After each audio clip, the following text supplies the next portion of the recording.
All right, so thanks for tuning in and chomping at the bit. I'm Kyle Edwards, of course. Hopefully you're having a great day. And hopefully you have enjoyed the NBA playoffs so far. Because on this episode, we're going to take a look back at the first round now that it is over. See what happened with each series. By that, I'm not going to go into, kind of a long breakdown with each series, more or less. Talk about why, whichever team that may have lost the series, what they probably can do to help themselves going forward, and point out to any major issues that they had during the series that led to their ultimate demise.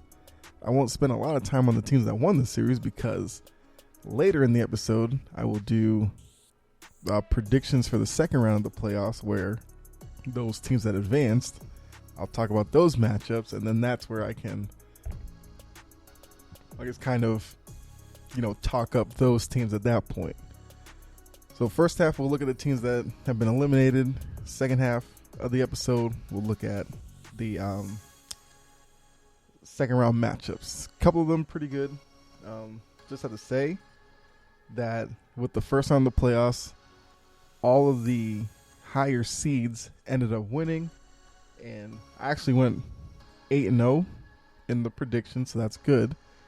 And there was actually two series, I believe, I nailed on the head in terms of how many games it would go. So,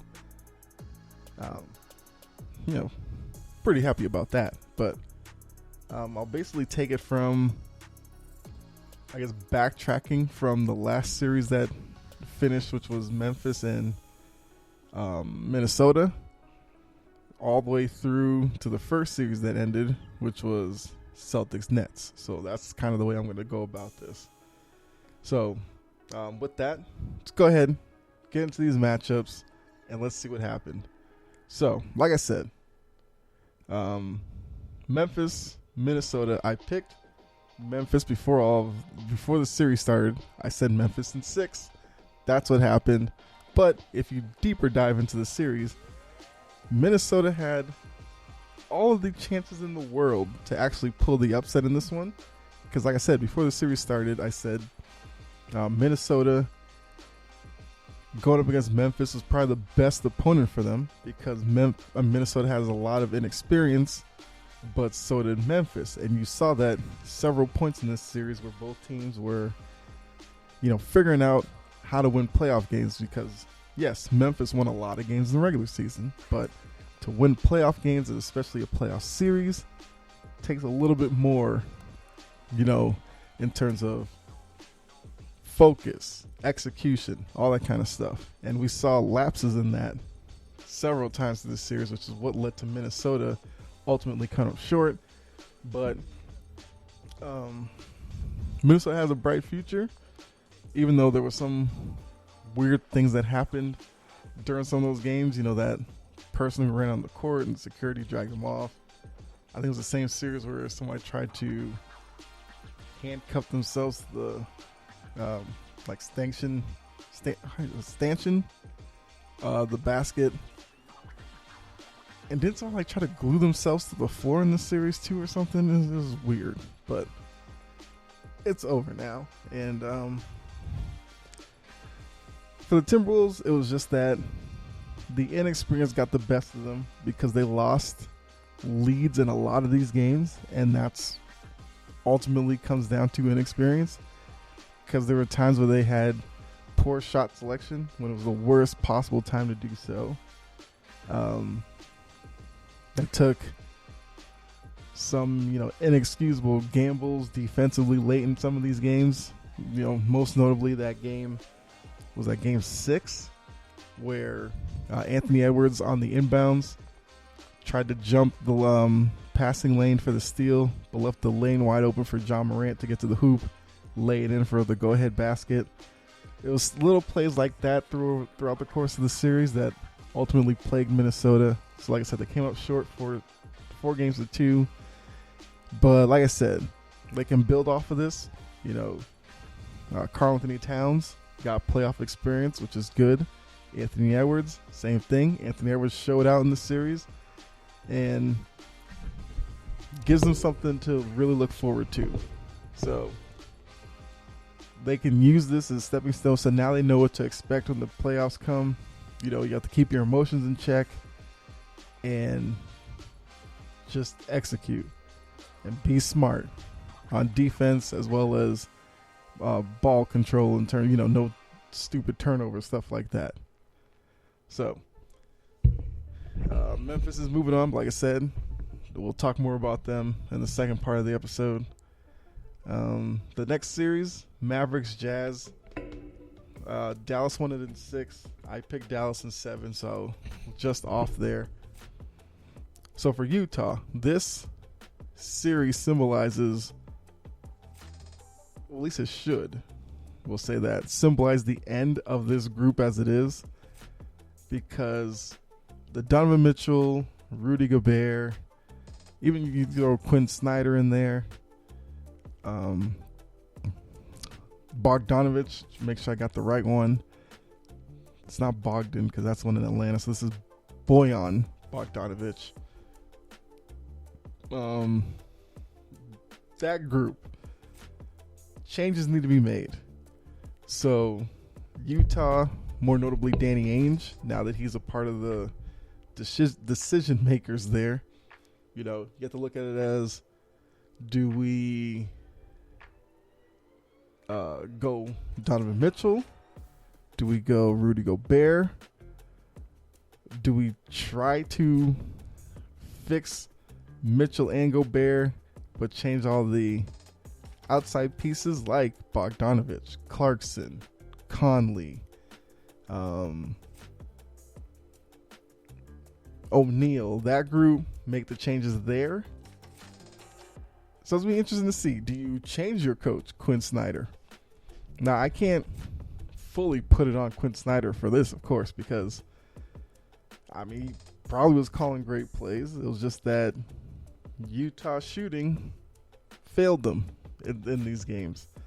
Now, what is really going to hurt for Utah fans is the fact that Doncic missed the early part of this series, and Utah did not take advantage of that. And I knew once that happened, Utah was done. I've not been sold on Utah anyway, which is why I went with Dallas in this matchup, even though we knew Luka was going to miss the first couple of games. But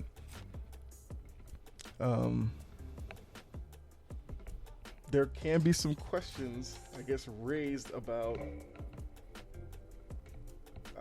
I guess there's a couple of things. Because one, this probably lets people know, you know, sure, they've made Donovan Mitchell into a superstar, but I don't think, you know, that he's an actual, like, alpha. And when I say that, I mean, maybe it's something that could change in a couple of years, but for right now, he can't be the best team on an NBA title team, at least to me.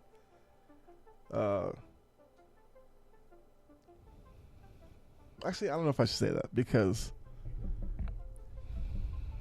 maybe it's, I guess the clear thing is that the way Utah's built isn't championship level. I can say that. Because one, I think for as much as we give Gobert for his defense, it almost seems like with each passing year, he gets phased more and more out of the system or the game plan for opposing teams. Because sometimes where I've seen Utah on national TV or whatever, I'm seeing teams going right at Gobert, and they're playing off of his aggressiveness and against certain teams, it's to a detriment to Utah. Like I said, that's not to knock what Gobert is. We know that Gobert is a good defensive player. It's just that teams, when they're going up against Utah, they understand what they need to do. Like, one, if you're a team that has a big man that can shoot from the outside, you're going to give Gobert problems. And we saw that in stretches with this Dallas, with the Dallas team getting wide open perimeter shots for their perimeter players, and for them, they don't have like traditional big men per se. They have big men that can stretch the floor. So Utah's going to have to take a long look in the mirror and figure out what they need to do. If it were me,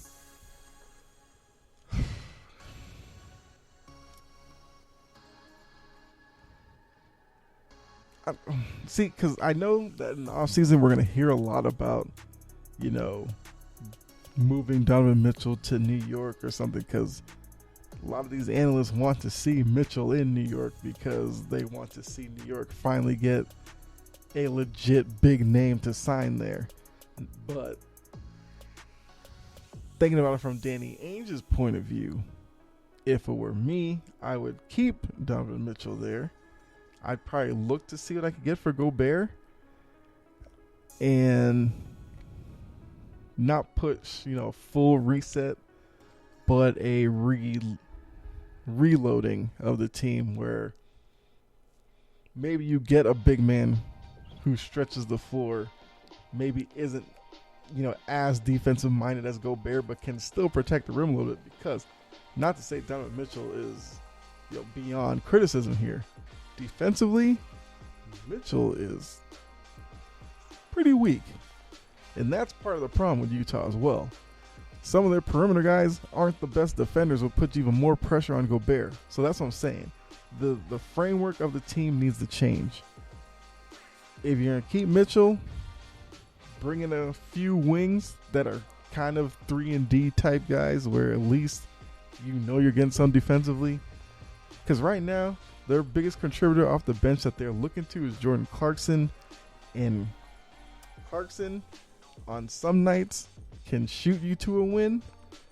But a lot of nights, he's atrocious, and he just becomes a junk shooter that, kills runs or prematurely ends possessions because he'll, just jack up a random perimeter shot.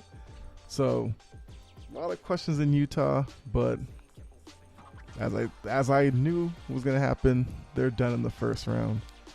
Let's go ahead to the next one. Phoenix and the Pelicans. Phoenix won that one in 6. I had Phoenix actually winning that in a sweep. So clearly I was off there. But I will say for the Pelicans, they did have a great showing.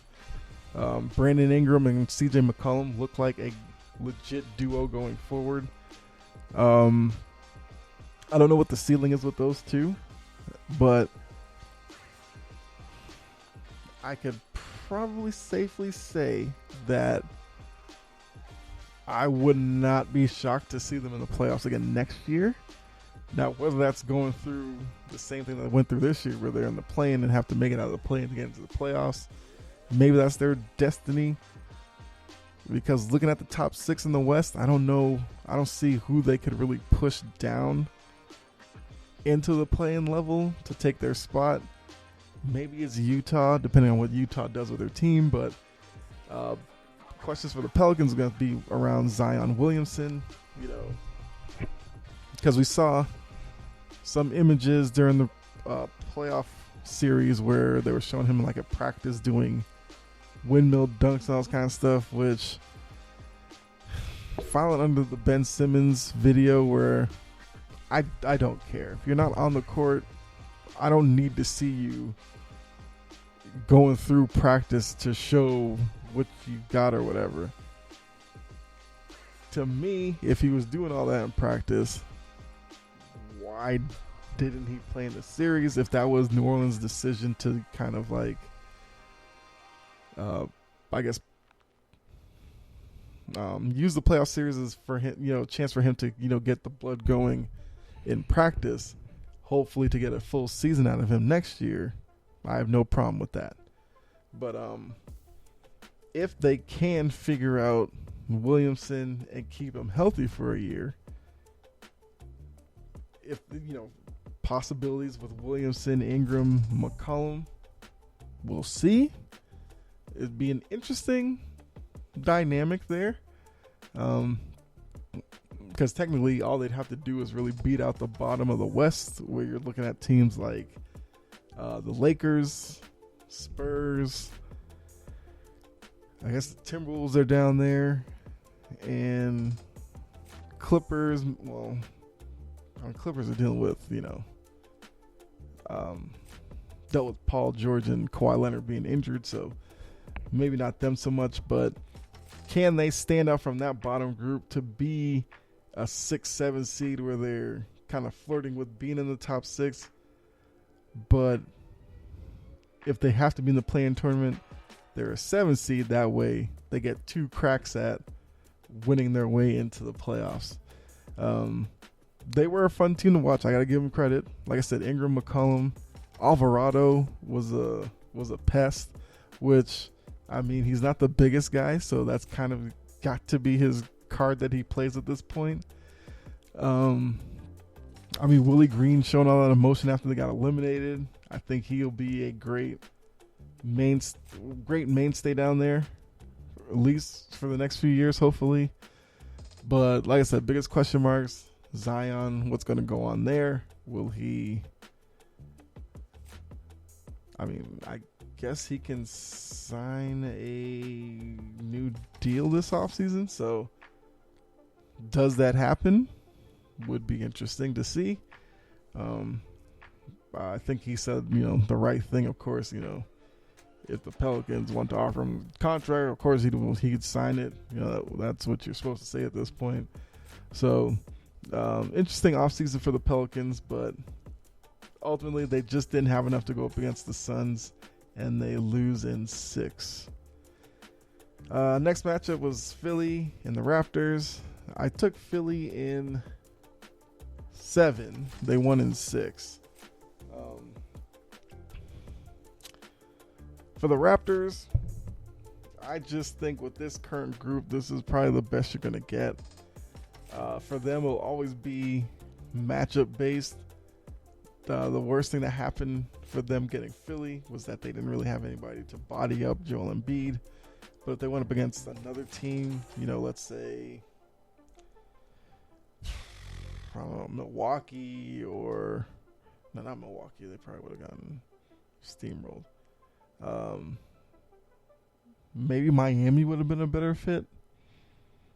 Since they have a big man in Adebayo, you can probably get away with putting Siakam on him or something like that. Just that Philly wasn't a good matchup for them. But even if they had somebody else, this Toronto group looks like second round team tops. I mean, I wouldn't see a path for them to have made it out of the East this year. But I mean, they're a tough group, and since they're all like 6'4" to 6'9", they can pose problems for teams. I would like to see them maybe get... There might be like a dynamic playmaker away, because they were kind of relegated to having Siakam bring the ball up and initiate the offense a lot, and it just didn't look right. That's something that he probably can do in little spots here or there, but they had him doing it way too much, and I don't think that should be a part of his game. But then if you look at their primary ball handler, then would be Van Vliet. Scotty Barnes is the guy who, looks like he could do that, kind of like a Draymond Green type of role. So maybe that's a adjustment that they make going into next season, and we'll see. The Raptors are a team that I could see being top 5 in the East next year. I could also see them, situated in the play-in, trying to make their way through again.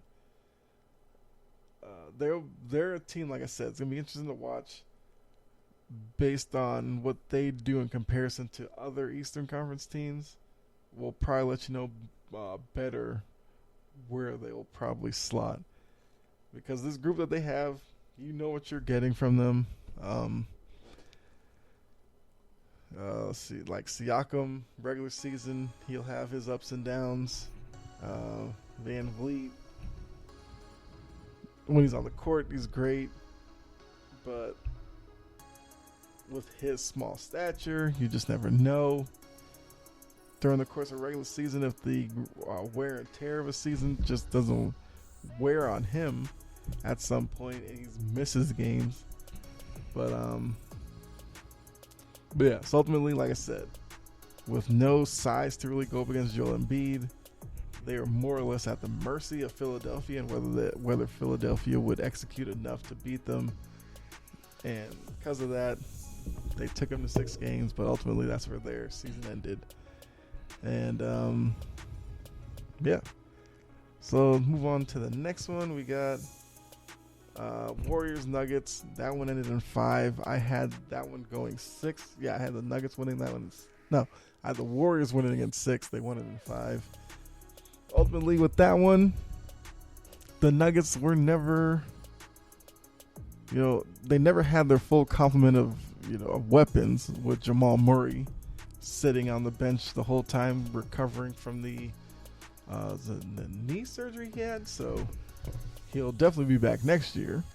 Let's see what that looks like with Jokic. Michael Porter Jr.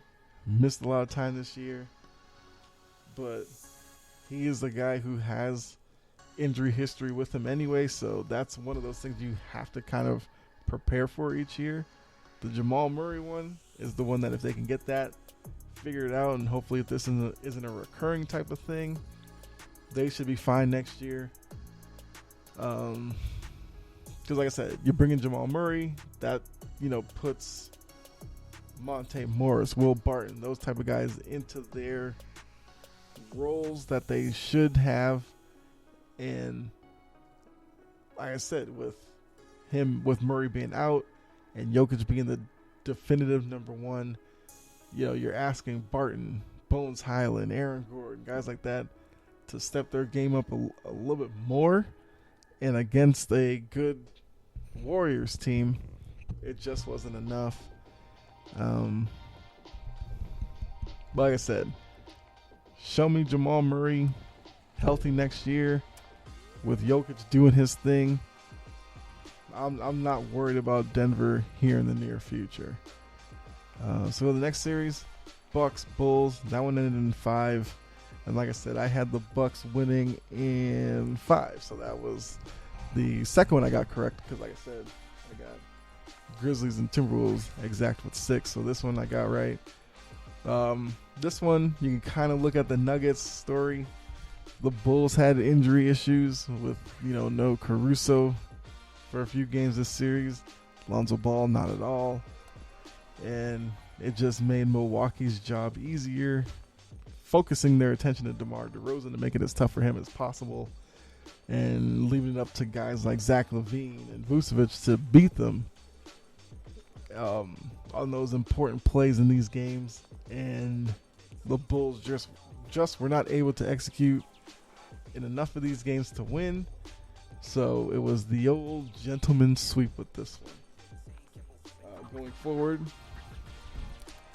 Lonzo Ball's been kind of nicked up each year in the league, so we'll have to see if that's a common trend for him throughout his career. Can the Bulls expect to get another season like this out of DeRozan next year? That's going to be an interesting thing to worry about. Because if he isn't the same production-wise as this year, what does that mean for the Bulls? Are the Bulls now a lock for the play-in tournament at that point? So definitely some questions for the Bulls to answer. And then I think the final one, down to the last two. So we had Heat, Hawks. Heat won that one in 5. I had the Heat winning it in 6. So ultimately for the Hawks, it was what I've been saying for a while now. The Trae Young Hawk Eastern Conference run last year was a flash in the pan, where a lot of things had to line up perfectly for the Hawks to do what they did last year. One, the Knicks fell apart, where offensively they were a mess. Defensively they slipped. and that was not a winning formula for New York, so Atlanta was there to take advantage of that. Give them credit for that. Then we all know about what happened with Philadelphia, Simmons not shooting, layups, all that kind of stuff, losing that series. Okay. Go up against Milwaukee, legit team out of the three, and they weren't able to come out on top. So this one, what do we see? Trae Young went up against a team that could focus defensively on him, and he struggled mightily in this series. Yes, he had a couple of games where he scored, I think, over 25, but other than that, it was a struggle. And with the way the Hawks system is run, you take Trae Young out of it, you have a great chance to beat the Hawks because he is looked at to do a lot. And like I said, because of the way the Hawks are built and the system they run, these are the issues that they're going to continue to run into because unfortunately, Trae Young's not getting any taller. And because of that, you're going to have to put him on the ball. And with no legit point guard type, you can't move Trae Young off the ball. So against teams like the Hawks, the Celtics, the Bucks, the Heat, in the playoff series, it's going to be a tough road for the Hawks to make leeway and win those type of series. And ultimately, if they want to win a championship one day, you got to figure you're going to have to go through one, maybe two of those teams.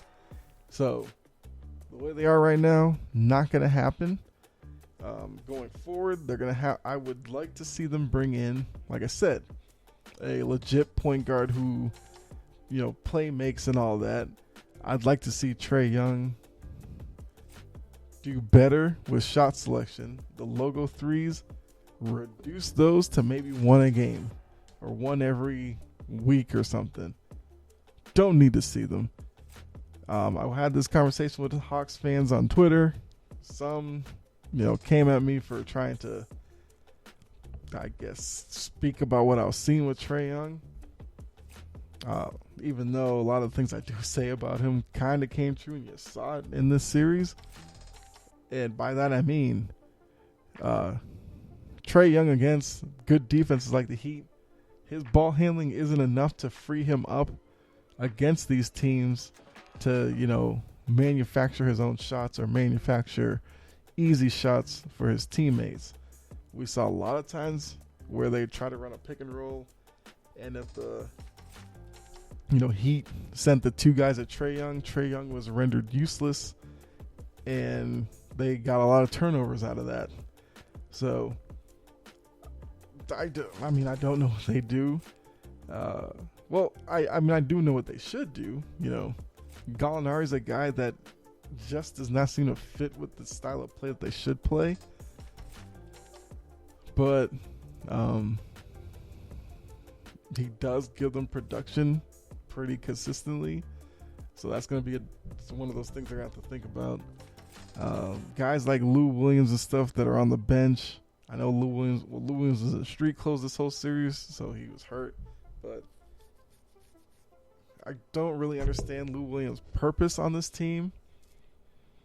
Because what he's doing, I'd probably rather see a younger player do that type of thing, because I think if you got Lou Williams out of there, you can put more minutes on Kevin Huerter and guys like that and see where that gets you. But I don't know. Because the Hawks seem like they're all in on Trae Young. Fine. But the challenge in building a team around him, I think you're setting yourself up for a smaller margin of error than if you were to build around other guys that are, the best player on their team. So they have an interesting offseason ahead of them. They have some legit decisions to make. And would anybody in that organization have the, authority to, kind of go at Trae Young and not really go at him, but, approach him with like a legit offseason plan or something like that. Because at times it just seems like Atlanta's completely devoted to Trae Young, and they kind of just let him be. And I don't think that's the right approach, but that's what it seems like to me when watching them. And as I said, being in Atlanta, I see the Hawks a lot. I see the flaws in the team, but I guess because I'm not like a devoted Hawks fan, that some Hawks fans that I've talked to don't seem to see the things that I do. So I'm just saying. Finally, it was the Celtics Nets. We know what that one. Celtics won it in 4, the sweep. I had the Celtics in 6, but like I said, went 8-0 with my picks. Even got 2 of them dead on. But this series, for all of the attention Kevin Durant's getting for his inability to score against the Celtics defense, Kyrie Irving completely left him to fend for himself after game 1. And that was the biggest problem with this series. Kyrie Irving went into this series from game 1 as it's me versus Boston. And when he pulled all his antics in game 1, flipping off the Celtics crowd, the double bird behind the head, acting like, I don't even know what to say. Maybe in an immature way. But then again, I understand fans can, be a certain way and you feel like you have to respond. I'm not playing that card in this one because, Celtics fans are just booing and all that. And, the chants about F Kyrie, all that kind of stuff. But that seems mild in the grand scheme of what you could possibly hear from a fan in the stands. So once game 1 didn't go the way Kyrie wanted and Tatum hit that game winner on Kyrie, his mentality on this series completely changed. He disappeared. And once they went back to Brooklyn and lost that first game in Brooklyn and they were down 3-0, you knew that was it. Kyrie had checked out because game 4, he looked like he wanted to get out of there. And,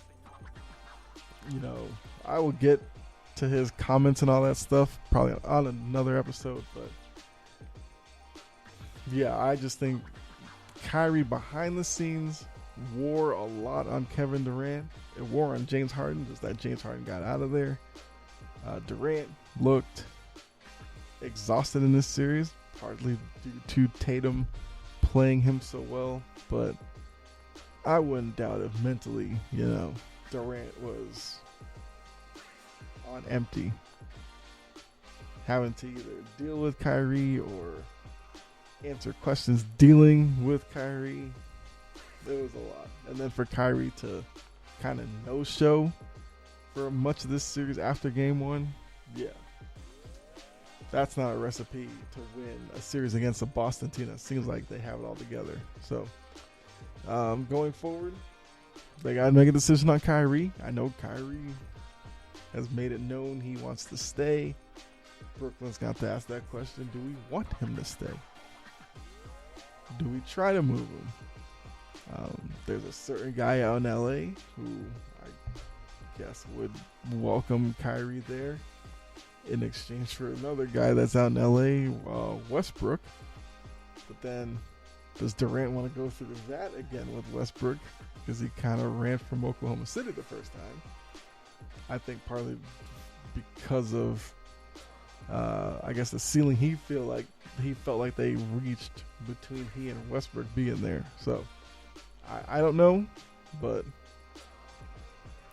for me, I don't think at this point in Kyrie's career, the off-the-court things, I don't think they are outweighed by his production on the court. I think it's very much the opposite. He still is a defensive liability, and depending on where he's at in his head, he isn't consistent offensively, at least as we saw in this series. So, A lot of questions there. But like I said, that's my recap of the first round. Go ahead and look at these second round matchups now. And all of it kicks off on Sunday, where we get Bucks Celtics, Warriors Grizzlies. So starting with the Bucks Celtics, I think it's going to be a great series. The Middleton injury does dampen it a little bit, but Jaylen Brown is hobbled with a hamstring. So both teams will be compromised with those two players there. It's going to come down to the two stars, of course, Giannis and Tatum, who will have more of an impact, not just scoring, but playmaking for their other players to get them open shots. And then with those other players, which group outside of this star guys, so like Boston, Grant Williams, Peyton Pritchard, Tice, Horford, and Robert Williams, as he's getting back into basketball fitness, is that group going to be better than Brook Lopez, Pat Connaughton, Grayson Allen, that group? Because ultimately, I think that's what this series is going to come down to. And Milwaukee, if you watch them play, they're good defensively, but their defensive philosophy is like pack the paint, nothing easy at the rim. You want to take open threes, go ahead and knock yourself out. We'll run a guy at you if you can still knock it down. And you could do that enough each of these games. Yeah, you can beat Milwaukee. Now, coming at this from a Celtics fan's point of view, like I said, I'm a big Celtics fan. I was not afraid of the Brooklyn matchup, so I had no problem with Boston going forward for the 2 seed. And I think that's going to pay dividends in this series, because if there is a Game 7, now because of that, Boston's going to get it in TD Garden instead of having to go on the road to Milwaukee to play Game 7. I think I'm going to stick with the same pick I had for the Nets series. I'm going to go Celtics in 6. Would not be shocked by 7, but I'm going to go Celtics in 6. I will say the winner of this matchup, I think, is going to come out of the East at that point. So, give me the Celtics there in 6. Next game Sunday, we got Warriors Grizzlies. This is another interesting matchup. They're both teams that kind of play similarly, where they like to get the ball up and down, whether it's on a basket or not. If they can get into transition after getting a rebound, even better, because depending on who has the ball in their hand, you could get a trail 3 from Steph, Clay, Jordan Poole now. And Jordan Poole's emergence has made Golden State a tough team for sure, because he is now a legit scorer you can add to the bunch of Curry, Thompson, now Poole, and Poole's out there on the floor with Draymond on the floor as well. It's another option Draymond can go to knock down a shot. And with Memphis, like I said, they're a young team. They had a good regular season. They showed out well. The matchup against Minnesota was the best for them. The key for the Grizzlies would be Brandon Clark. I think he is a guy who can maybe minimize Draymond Green's influence on this series. He's going to have to be a monster on the glass, because we know Golden State's a small team. So if the perimeter guys can kind of force missed shots, Clark's going to get it. And then from that point, you're just hoping your athletes in transition are better than Golden State's, which, to be honest with you, Thompson, Curry, Green, they're not getting any younger. And you're going up against Anthony Edwards. I'm not Anthony Edwards. Oh, Lord. Memphis. So looking at John Morant, who in terms of shooting the ball, has struggled so far in these playoffs, and he can't afford to do that against the Warriors. He's going to have to be on top of his game, take it to another level, because he's going to have to be a threat with the ball in his hand every single time he gets the ball in his hand against the Warriors, to put pressure on that defense and to get open looks for guys like Dylan Brooks, Jaren Jackson Jr. on the perimeter, or I guess those are the three main ones. So, like I said, the Warriors X factor, I guess you're looking at Draymond Green. He is the emotional leader of the team, and if he can keep that in check, because we have seen at times he will get, technicals when not necessary. And you don't want him to, accumulate too many points to where he gets suspended for a game. So, yeah, that's going to be the major thing in this series. I just realized I didn't really do X Factor in the Bucks Celtics, so I'll do that real quick. For the Celtics, I think it's going to be, well, I kind of did, because I said the others, whichever others group. Yeah, so I did it there, so we'll move on. Let's see. All right, so then Monday we get Sixers Heat, Mavericks Suns. So Sixers Heat, interesting enough, we're going to have to see what happens with this Joel Embiid situation, where I honestly did not remember that play, and it was late in the game. Clearly, Philly had won the game. It was going to move on. Doc Rivers left him out there, and Siakam on a drive to the hoop, got his elbows up, and I guess fractured his orbital bone. So we'll see what that looks like. Does that mean, him playing the series maybe with the mask on? Does he miss game one and try to go through it for 2 through 7? Interesting to see what goes on there. So,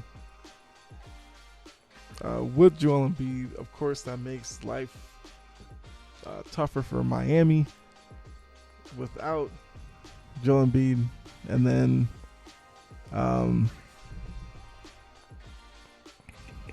so Joel Embiid is hampered in any way by the orbital bone issue. The X Factor, Tobias Harris, is going to have to really step up at that point. He's going to have to step up anyway, because we know Miami can throw a lot of wings at you. Oladipo, Butler, Robinson, Hero, guys like that. So Philly's going to need all the production they can get. For the Heat, I think it's just going to be Jimmy Butler. I'm going to need Jimmy Butler to be locked in each game of the series. Because like I said, he's kind of a frustrating guy to watch, where he can go off, one game, and then next couple of games, you kind of forget he's out there. As they come to the fourth quarter, he's sitting at like 6-8 points or something like that. Yeah, Miami doesn't need that against Philadelphia. Like I said, Philadelphia, Tobias Harris is the X factor. James Harden's a big X factor as well, because with no Embiid, yes, Tobias Harris is going to have to step up, but James Harden, the focus will definitely fall onto you. And over these past few years, I haven't been, that trustworthy in James Harden being able to put together a good playoff series against a good team. So ultimately in that one, I'm going to go Heat in. It's going to be tough because no Embiid. I'm looking at Heat in 5. With Embiid, Heat in 6. So that's what I'll go with. Just realized I did not do a prediction on the last 2 matchups. So quickly, I think I said Celtics in 6 over the Bucks. I'm sticking with that. The Warriors, I'm gonna go Warriors in.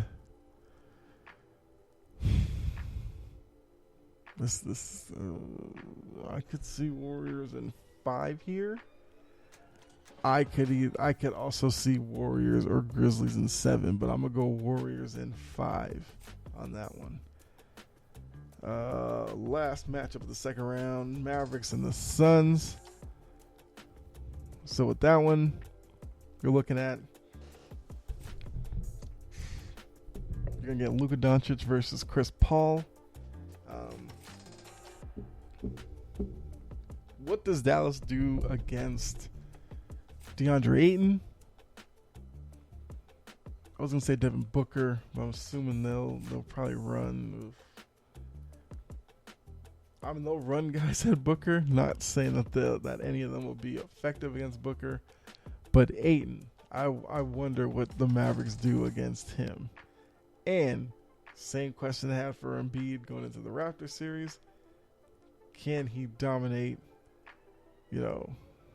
That matchup a few nights, I would say.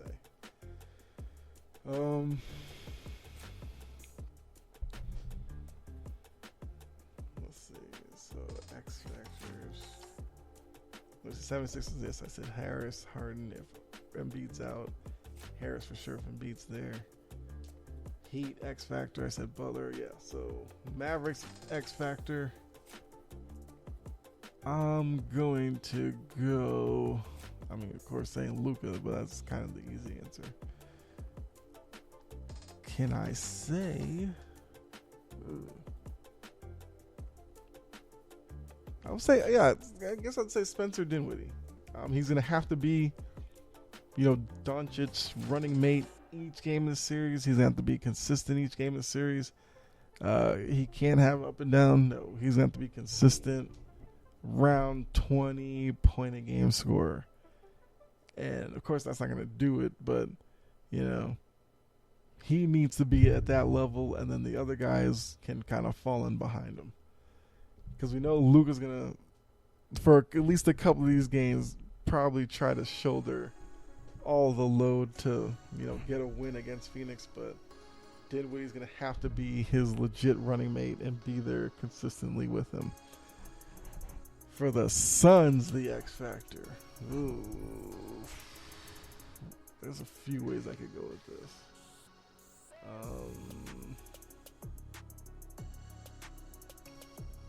I guess Chris Paul, because Chris Paul's gonna have to, get the Suns' offense going. Make sure they maintain their pace, so the opportunities to run the floor. Make sure he's leading that break. If they're kind of wavering, then I don't know. It's gonna be tough either way.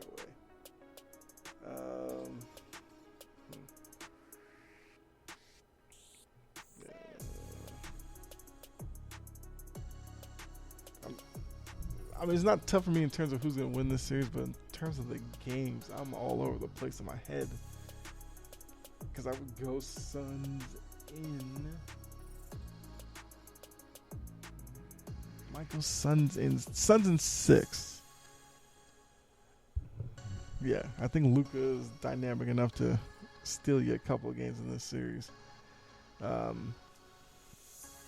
yeah, so to recap real quick, I'm going Suns in 6 over the Mavericks. I'm going Heat in 5.